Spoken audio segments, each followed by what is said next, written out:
Hey guys, another Open Dragon Mouth coming to you. A lot of stuff to talk about, and this one I've been wanting to get to. I've been saving this on my iPad for quite a while.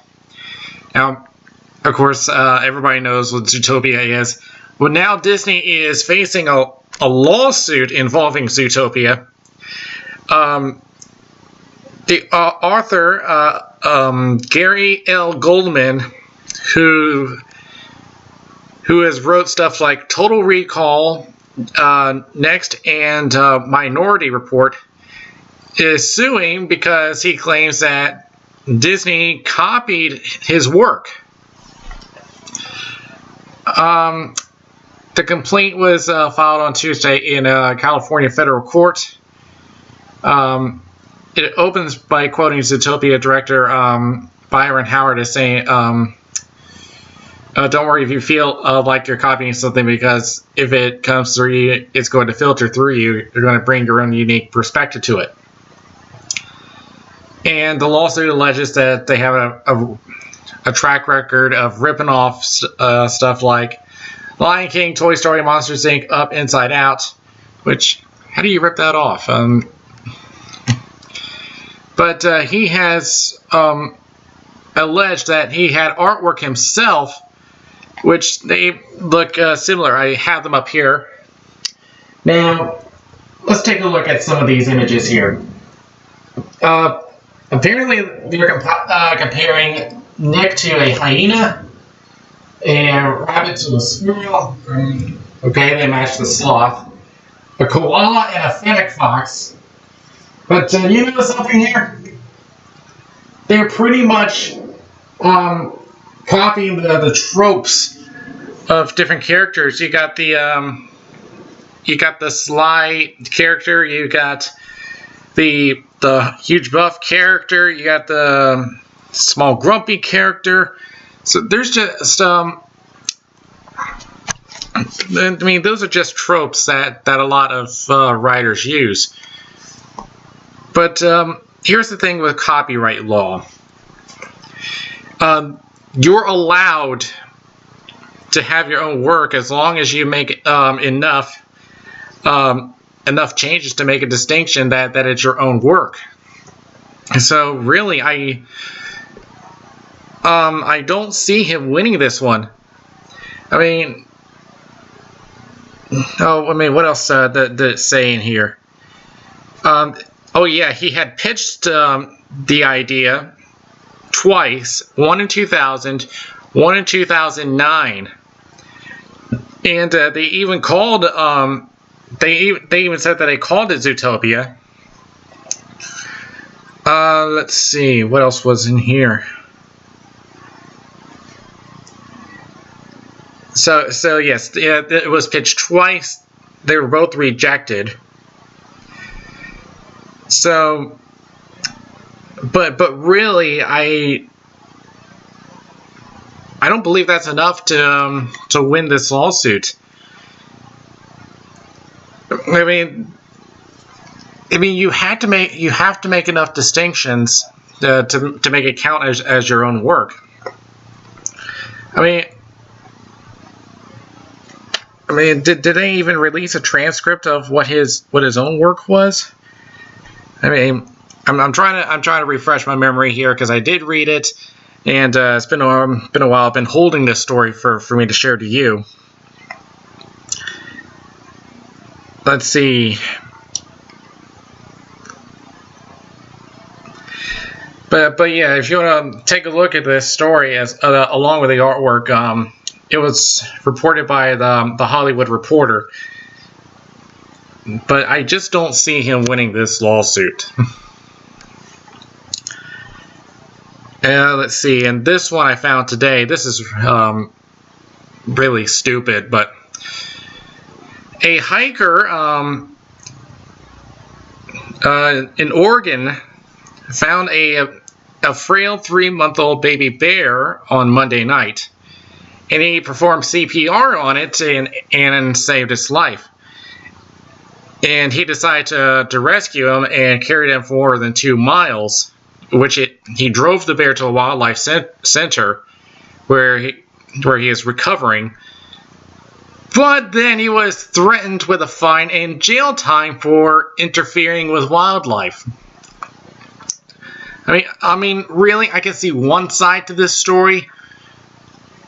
The reason why they have such is that if you remove them from their wildlife, from their natural habitat, I should say, it changes their behavior. I remember when I was in college, we read this short story about a driver who pulled over on the side and saw this dead deer. And when he was going to get rid of the corpse, he found that there was an unborn fawn. So he was left with this dilemma on whether he should leave it there or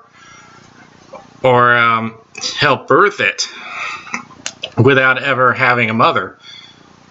And in the end, he decided that he just had to let them both go. Yeah, but in this case, I mean, on the surface it seems stupid, but there are some reasons for it if you don't know much about zoology. So I'm conflicted on this one.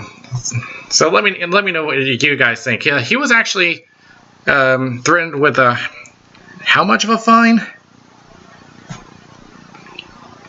I thought there was a number there, but he would have also have been faced with up to a year of jail time. Yeah, it would have been $6,000 or been sent to jail for a year. It seems a little harsh for someone that's trying to save a 3-month-old cub. And it seems that they're misinterpreting the rule on what the purpose of it is. But in the end, he did not get punished for anything, so well, that's good. Now, I've been doing a Pokemon Go for a while, and yeah, say what you want about it. It is still going, and after a while, I decided to do a little test. I finally, after it's been on the market for a while, get one of these. It's the Pokemon Go Plus, and pretty much what it is that if there's a Pokemon nearby or there's a Pokestop nearby, it'll this little button there will flash, and you just push the button, does the action for you. And now here's my thoughts on this. When it comes to like walking when you're trying to hatch eggs, that's perfectly okay as long as the connection is still going. Which I've been seeing that there are some reports of some connectivity issues. So far, it hasn't been a problem with myself. But the big weakness of this, there are several weaknesses, and that has to do with throwing Pokeballs. First off, when there's a Pokemon nearby, it'll either flash green or yellow. Green if it's one that you already caught, or yellow if it's one that you haven't caught yet. The first problem I have found out was that it only throws regular Pokeballs. And there are times where I push this button, it would just keep flashing red, which confused me because I had plenty of balls. I had an abundance of Great Balls and Ultra Balls, but I attempted it several times and it just wouldn't throw it. And I decided to look it up, and I actually found out it doesn't throw those types of balls. And I was like, why not? So this means that you can only throw regular Pokeballs, which if what you're facing is a high-level Pokemon, then that's going to be some trouble to you. And that pretty much defeats the purpose of this. And the other thing is that it only throws one ball. You throw the ball and you either catch it or you don't. And if you don't catch it, it runs away. So this is not really a Pokemon Go Plus. I like to call this one Pokemon Go Express, because just one throw is all you get, and you either catch it or you don't. So those are some big problems that need to be addressed there. So overall, I say it's on my 10-point scale. I give it a 5. It's average. I mean, if for walking, it's okay, but unless you if you're in the higher stages, it's not really going to be much help. And this is $35 I bought this for, and from what I experienced, I don't think it's worth that price. At least not yet, unless they update it to help with throwing higher level balls or making more than one attempt. And with that $35, that's almost enough to go into the store and buy 5,200 Pokecoins, which you could use to buy plenty of lucky eggs, lure modules, definitely a lot of incubators. So you're better off using the $35 there. But unless they update this to throw Great Balls, Ultra Balls, and having more than one attempt, it's not really much worth the $35, unless you're going to use it for walking, which you can use it with your screen turned off. So I recommend holding off on these, at least for now.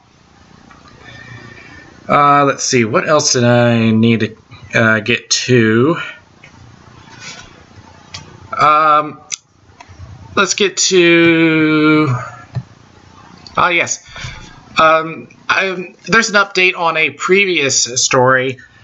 SWAT Cat's trying to get a revival on Netflix, and right now the petition for it is almost at its goal of 2,500 signatures. Right now it's at 2,261 as of this recording. This one is on change.org, so if you want to take a look at it, search for it on change.org. You can go ahead and sign it, and we'll see if we can get this on Netflix. Let's see, upcoming events. Yeah, there's one important piece of information I have to give out. I'll do that as soon as I go through the list. One con starting today, and that's Furry Weekend Holland. Let's see, that will be going till the 3rd of April. Next week will be Furry Weekend Atlanta. And I got some important information for anyone going to Atlanta. If you're going by car, I'll get to you in just a minute. On the same weekend, Motor City FurCon over in Novi, Michigan, near the Detroit area.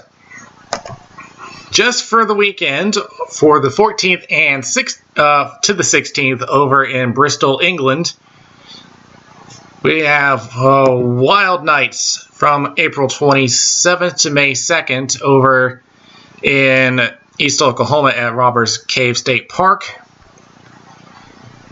April 28th to the 30th, furthermore, which right now I do plan on attending over in the Tyson's Corner area. Emerald FurCon on the 29th, being held in Pensacola, Florida. And finally, Furboliche, if I pronounce that right, it's at Sao Paulo, Brazil. Alright, and now with Furry Weekend Atlanta coming up next week, if you haven't heard already, there's been a major incident on Interstate 85 where a huge fire broke out and an overpass had collapsed. And this is no doubt going to cause major delays. There's going to be a bunch of detours. So if you're going to go by car, do plan accordingly. Expect a delay in your arrival. So just check that out, see how long it's going to take you to get there. And you may have to leave home earlier than usual if you want to get there at a certain time. And for as far as getting there from the airport, I'm not sure if you can get there. Well, I think you can get there by the trains from the airport, if I'm correct. It's been a while since I've been in Atlanta, so I may be wrong, but do check ahead just to make things smoother for you. And one last thing before we end this one off. Everyone's been talking about this quite a lot. We have lost another fur, and that's Takaza.